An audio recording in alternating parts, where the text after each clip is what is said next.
fossils are found in the Badlands of Alberta in a year? Good question. It depends on the year. So because of COVID this year, our paleontologists didn't get a chance to go out in the field as much as usual. They did get a chance to go out still. I think this year we probably found about 8 or 10 different specimens that were collected, which is pretty good. But on a really good year, we could find dozens of different fossils because we have lots of different paleontologists different things. So for example, one paleontologist I didn't mention, Dr. Craig Scott, he actually studies mammals. And when it comes to mammals in this area, they're very small. At the time of the dinosaurs, they were a lot smaller than today. So he could find like little jaws or teeth, and he could find dozens of those, which is a lot easier to find than dozens of dinosaurs, which are a lot bigger. Cool. My next question is, I want to know about coelophysis from the Jurassic era. What was the largest number of members in a pack? Ooh, good question. When it comes to dinosaurs living in packs or groups, we're still learning more and more as we find more fossils. So coelophysis was one of the earliest dinosaurs to come about because in the Triassic, dinosaurs were sort of just starting to come. So coelophysis itself, I know we have found a few spots where there's fossils with more than one individual preserved, but we have to be a little careful because of all the animals that lived on the planet, only a very small fraction end up being preserved. And so because we're taking that snapshot of what was going on at that time, we can't always say for certain that those animals were living together as a family group or as a herd, or if maybe there was just some sort of accident that happened. So for example, in Los Angeles and California in the United States, there's this big pit of tar called La Brea tar pits. And back during the Ice Age, about 10,000 years ago, a lot of animals trapped in the tar and dying and then becoming fossils that now come back to the surface for paleontologists to find. And that tar pit, they found thousands of wolves and saber-toothed cats. Actually, I have a fossil I can show you a saber-toothed cat. Let me just grab it. Really? Wow. There we go. Wow, that's so cool!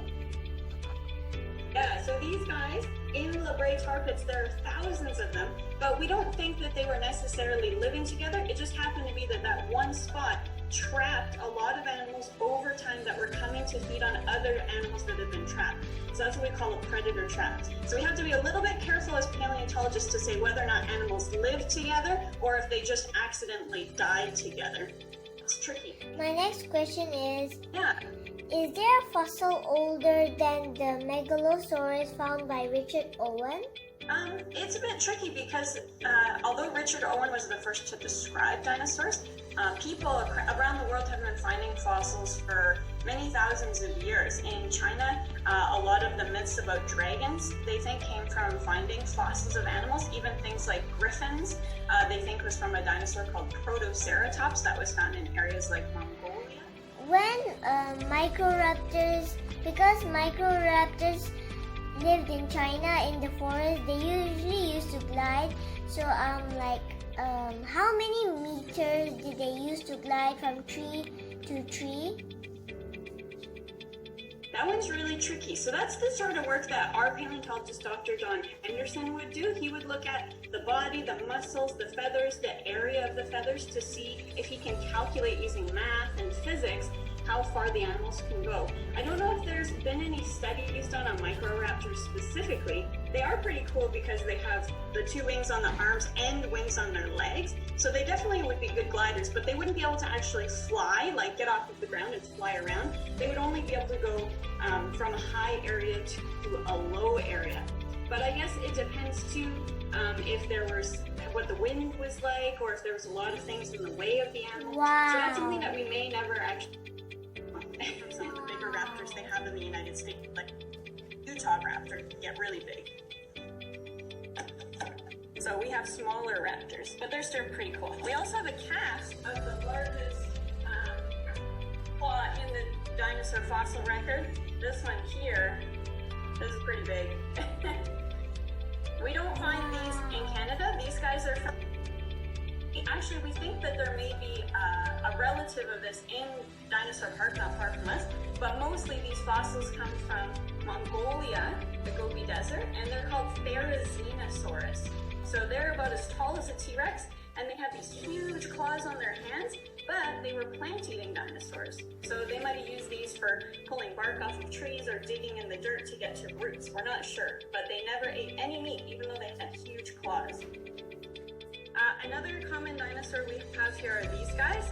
This is just the foot of the dinosaur. So they are called ornithomimids. Have you heard of that before?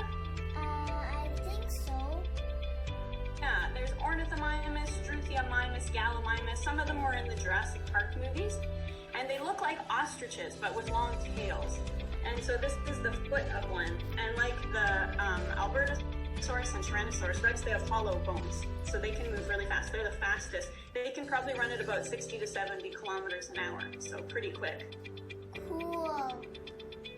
We have creatures like this guy. Have you seen these guys before? Yes. Yeah. This one's called an ammonite. So these guys were squids that lived in these curly shells. And we're lucky because here in Alberta, where I am, we actually have shells that have preserved with a beautiful gemstone coating over top of it. Can you see the colors on this? Yes, I can see it. So this is called ammolite. That's a special gemstone that you can only find in Alberta and a couple other places in the world around Alberta. Nowhere else on the planet. So those shells, when they fossilize, they become shiny and beautiful like that. So some of the more common, the most common dinosaurs we find in all of Alberta are these guys. Do you know what these guys are? Is it Paralophus? Ah, excellent. So yeah, this is part of the same family. All of these dinosaurs are called the duckbill dinosaurs or the hadrosaurs. So depending on what their skull looks like, that tells you what the genus is. So this one would be like a Corythosaurus. The one that you said, Parasaurolophus, we actually have, I'll show you here in the classroom, we've got a skull of one. Wow. Right up here. Wow, So that's pretty big. big. Here's me. And here's the skull. Wow. So they're plant-eating dinosaurs, so they were very common, and they lived in groups. And we know that because we found all of them living together and dying together all the time, very, very regularly. And we've also found sites in Alberta where they laid their eggs. They had nests full of eggs with little baby dinosaurs. So here's a jaw of a baby dinosaur. Wow. And it's of a baby dinosaur, and that's only about as long as my finger. The adult leg bone, if I had one, would be like longer than this, even longer. You can't even see it. As long as my arms outstretched. So Wow. They were pretty big. So they were the most common dinosaurs, the duckbills. Another very common dinosaur were these guys here. You've probably seen ones that look like this. What does this look like as a family? I think it's the family of Triceratops. That's right, yeah. So these are related to Triceratops. They're part of a family we call the Ceratopsians. So this one here, you'll notice unlike Triceratops, Triceratops has a nose horn and eye horns. This guy just has a big bony nose and then horns on his frill. So this is called Pachyrhinosaurus. This is just one example. We do find the Triceratops as well as Tyrannosaurus Rex here in Alberta, and we have them on display. And we have in our museum the best preserved dinosaur in the world, which is an ankylosaur called Boreala pelta. And this is the copy of the skull. That's so You cool. can see, right? You can see this is where it would be, and this is his nostril, his nose, and his mouth.